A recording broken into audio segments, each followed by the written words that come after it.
Hello, Luke. Welcome to lesson 103. So today we're going to be talking about rational expressions once again. And we've talked about those before.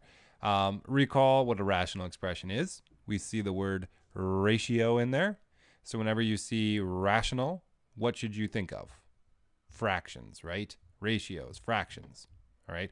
So if we're talking about rational expressions, that's exactly what we'll be doing. We'll be talking about fractions. And today we're going to take them one step further in regard to equations with rational expressions than we've ever done before. So up to this point, you've had problems like this. And maybe I'll just take this directly from our textbook. So if we have y over 2 plus 1/4 equals y over 6. If I asked you to solve this equation, what would you do? Well, recall the first step is to actually find a common denominator, the least common multiple, right? And if we find the least common multiple amongst all of these fractions, we could then multiply both sides by that least common multiple, and that would eliminate these fractions. It saves us a lot of work, right? Fractions aren't fun to work with. So let's do that right now. So what is the LCM, the least common multiple, for these three denominators, 2, 4, and 6? Well, the easiest way to do that is just take that first denominator, or the largest denominator, which is a 6, and just start multiplying it. 6 times 1 is 6. Well, 4 and 2 both can't go into 6, so that's not going to work. 6 times 2 is 12. I'm just going up from 1 to 2. I tried 6 times 1. That was 6. Didn't work. 6 times 2 is 12. That's a multiple of 6. 2 can go into 12, and 4 can go into 12. So the least common multiple is going to be 12, right? So we will now multiply both sides by a 12. And the reason we do this again is so that it will eliminate the fractions. And because it's the least common multiple, this is by design, the fractions will cross cancel. So if I take a 12 and multiply it by y over 2, 12 is going to cross cancel with this 2, and we're going to get, a 6 left over on top. Or maybe I'll put it here. A 6 left over on top. And then 6 times y is going to be the 6y, right? Now, if I take the same 12, so I have to remember I need the same 12 here. The 12 times the 1/4, well, now the 4 will cross cancel with that 12, and we're going to get a 3, right? And then 3 times 1 is just 3. So we end up with plus 3 on the left-hand side. On the right-hand side, this 6 is going to cross cancel with the 12, and we're going to get a 2, which when we multiply it by the y is going to give us a 2y, right? This should all be review. Okay, now from here, it's very straightforward. We're just going to do what we've always done. We're going to get our variable terms on one side. So we'll throw the negative 2y on both sides, and then we're going to move this positive 3 over to the other side. I'll do that now. Negative 3 to the other side, right? And that's going to give us a 4y. These cross out equals negative 3. And we end up with y is equal to negative 3/4, right? That should be review. So nothing too difficult here. It's just remembering that the process. We're taking the least common multiple, multiplying both sides of the equation by it so that we can eliminate the denominators. Okay, so that is all review. That's just to get our gears kind of warmed up here, get our motors revved up so that we can continue into the new topics today. So here we go. This is really the new thing that we want to get into, and that is what happens if we have rational expressions where there is a variable in the denominator, all right, which is different than any other rational equations we've been doing up to this point. They've never given us variables in the denominators. They've always given us numbers. So now this is something new. We need to deal with this. So what are we going to do? Well, you might say, well, let's treat it the same way that we treated numbers. Let's find the least common multiple, right, for these three denominators, and then multiply both sides by that least common multiple, and then we can solve the equation for, in this case, t. All right, and you would be right if that was kind of the process that you thought of. It is the same process. However, there is one additional thing that we need to be aware of, okay? And that is really the domain for this problem, okay? The domain for t. In other words, what are the possible solutions for t? Or maybe put it a better way, what are the impossible solutions for a t? Think about that for a second. Is there something that we could set t equal to that would make this an impossibility? All right, let's think about that. Well, what do we know about fractions? One rule that we have for fractions is if I have any fraction with a 0 in the denominator, this is undefined, right? I cannot do it. It is undefined, or it is no solution, the null set, or no solution. Any one of these answers is appropriate for this rational term right here. All right. Whenever we have 0 in the denominator, it is undefined. Okay. So with that being said, before we work on these rational equations where there's a variable in the denominator, the very first step that we need to do is just to, kind of clear the air. We need to say what t cannot be. All right? We need to take care of that first. It's kind of laying the groundwork for the rest of the problem. All right? So let's look at it. What could t not be? Well, t could not be 0 in this case. So t cannot be equal to a 0. We need to state that up front. It's important. T cannot equal 0. All right? And why can't t be equal to 0? Well, let's look at it. If t were a 0, well, wouldn't that make a 0 in the denominator? If I were to just plug in the t as a 0, I would end up with this, right? And then if I simplify this, I end up with a -2 over 0 equals 14 over 0 minus 1/3. And here we have a 0 denominator, which means these are impossible. There's no solution for those. All right? So that's the first thing here, is we need to clarify what we can and cannot have as a solution. And in this case, we cannot have t being equal to 0. So before you do any of the work for these problems, the first thing is to determine what t should not or cannot be. In this case, can't be 0. That is part of our solution. So when we, do our work and we get down to the bottom and we have our answer, next to the answer, we need to write t cannot equal 0. All right, that's a stipulation there. All right, very good. So now let's solve the problem. We've kind of cleared the air, taken care of that one scenario, which is impossible, and now we're ready to solve for t. So what are we going to do? We're going to find the least common multiple again. So what's the least common multiple between a t, a 3t, and a 3? Well, we kind of have to think of this in terms of factors. We need to make sure that we account for all the factors in each of these terms. So we have a t. That the only factor for that term is t. So we will definitely need a t for the least common multiple, at least a factor of t in the least common multiple. Now, if we have a t in there, that means we don't need this t. We already have a t, but we don't have a 3, so we're going to need a 3 in there. So we need a 3t, all right? And then over here, well, we have a 3. We just put it in. So therefore, we've got everything accounted for. So the least common multiple, I'll just back this up so it's a little bit less messy. The least common multiple is going to be a 3t. Between a 3t, and a 3. Think common denominator. All right? It's the same thing. All right, so now once we've found that least common multiple, 3t, or our lowest common denominator, whichever way you want to look at it, we will now multiply both sides by the 3t. So we're going to take that 3t, multiply it by t minus 2 over t equals the 14 over 3t minus 1/3. All of that has to be multiplied by a 3t as well.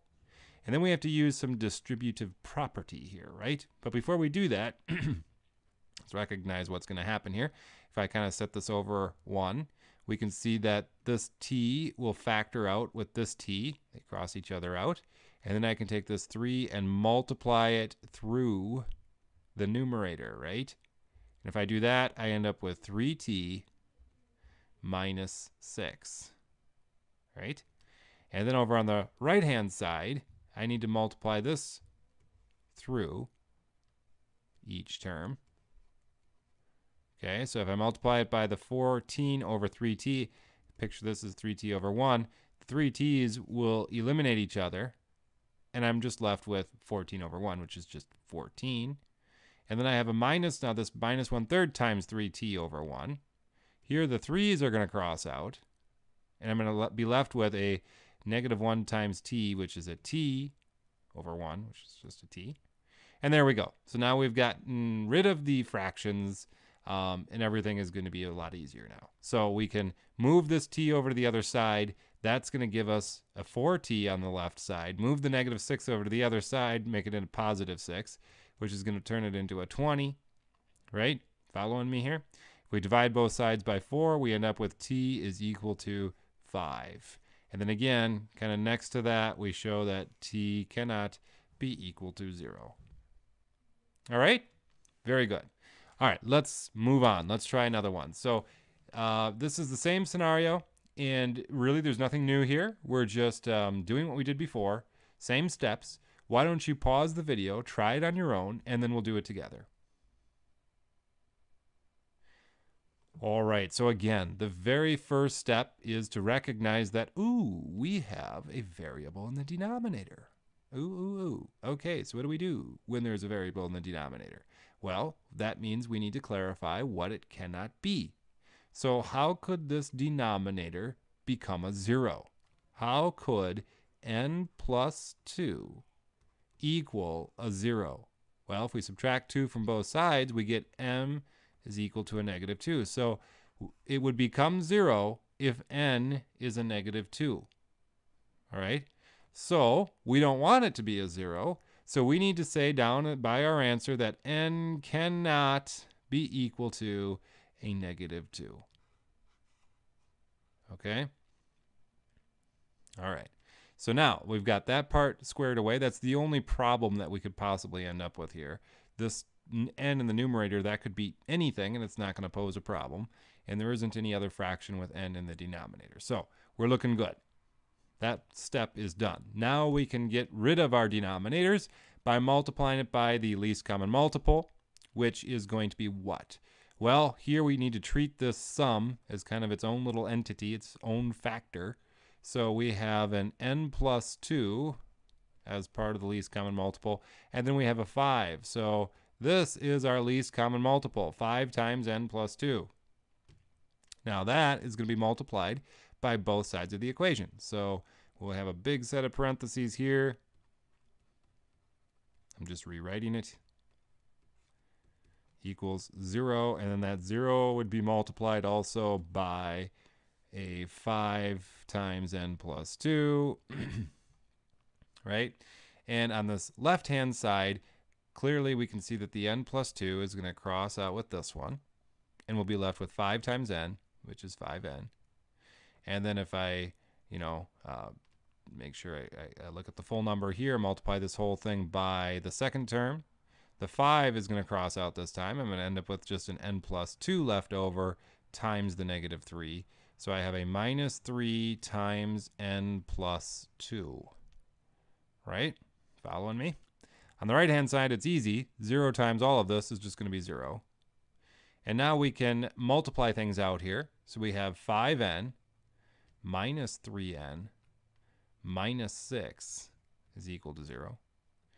These can combine to get us 2n minus 6 is equal to 0, which is going to give us 2n is equal to 6, which is going to give us n is equal to 3. So there we go. And always check when you get down to this point. I got an answer of n equals 3.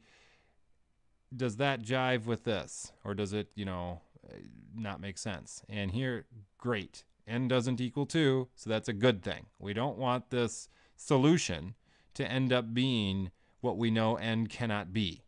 So n equals 3 is good news. All right, if we would have gotten n is equal to a negative 2, that's bad news because we can't have that as a solution. All right, so this is kind of our true solution to the problem, but it is good to include this part in the solution just as a reference to show that, yes, we did look at what n couldn't be, and yes, this solution is okay. All right, very good. Let's try another one. So go ahead and pause the video, try this one on your own, and then we'll do it together. All right, so let's see how you did. Again, we recognize that we have an n in the denominator, which is what we're trying to solve for. And so right away we go, okay, red lights or red flags should go up, flashing lights should turn on. And we should say, oh my goodness, we have a variable in the denominator. We need to clarify what it cannot be. So in the first denominator, this 3n, how could 3n be equal to a 0? Well, that would only happen if n is equal to a 0, right? So since we don't want 3n to be equal to 0, one thing we can say is that n cannot be equal to a 0, because if it is, we get a 0 denominator. Now, that's not the end of the story, though. That's just accounting for this first denominator. What about the second denominator? That can't be 0 either. So when could n plus 4 be equal to 0? Well, here we just subtract 4 from both sides, and we get n is equal to a negative 4. So when n is a negative 4, we're going to have a 0 in the denominator. So again, we're going to say, all right, well, then n can also not be equal to a negative 4.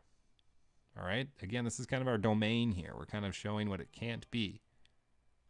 All right, okay, so now we've accounted for all the scenarios here where we could get 0 in a denominator. We're ready now to solve the equation. So what's our least common multiple here? Well, we have a 3n, that's one factor.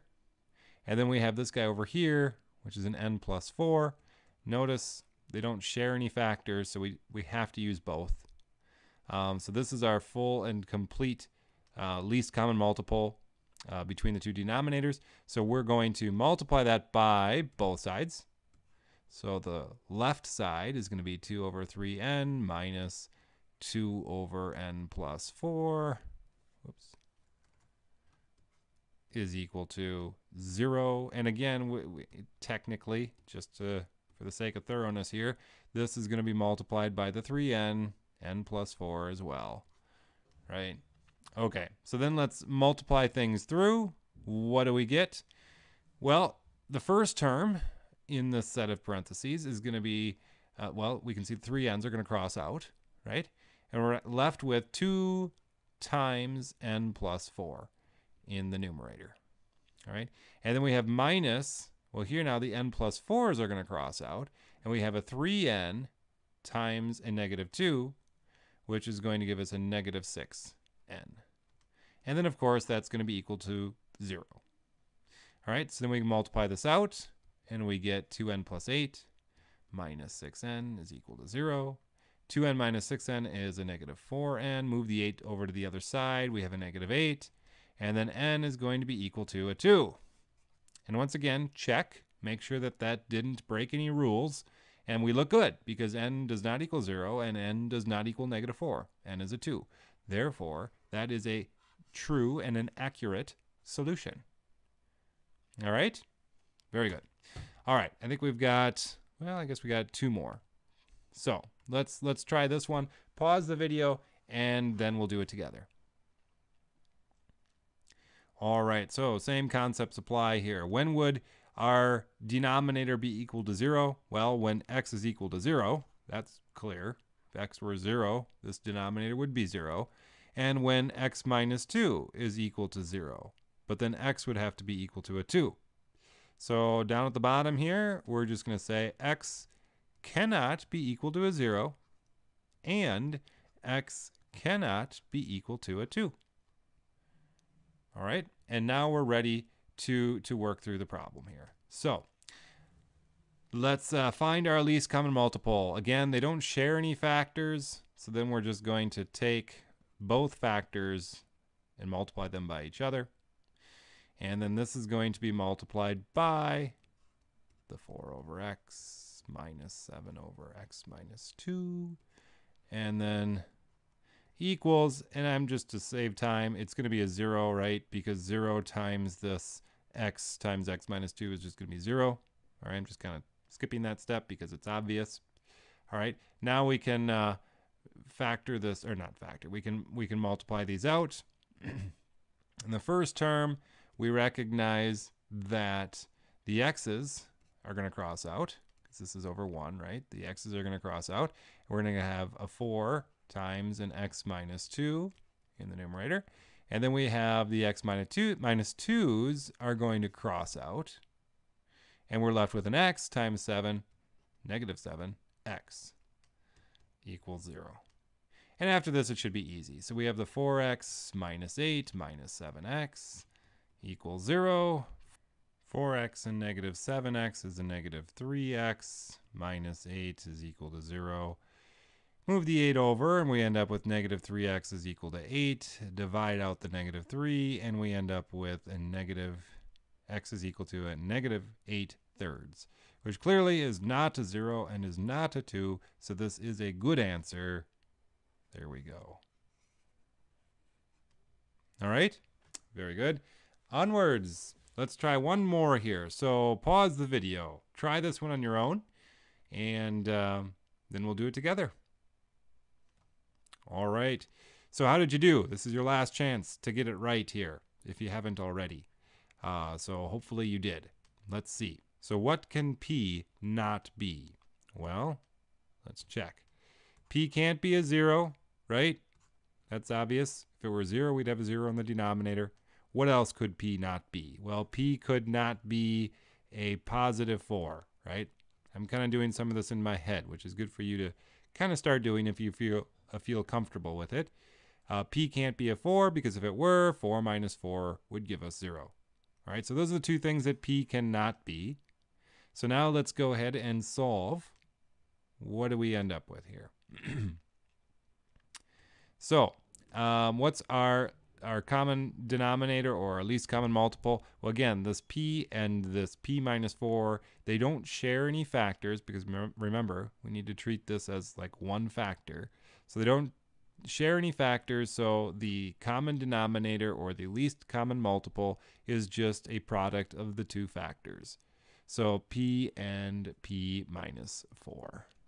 Okay, and then we are multiplying that by the whole left-hand side and the whole right-hand side, which is just a 0. So 0 times that is just going to give us 0, right? I'll just assume that you can see how that is. But remember, we are technically we are multiplying this right-hand side by this yellow P times P minus 4. Okay. All right.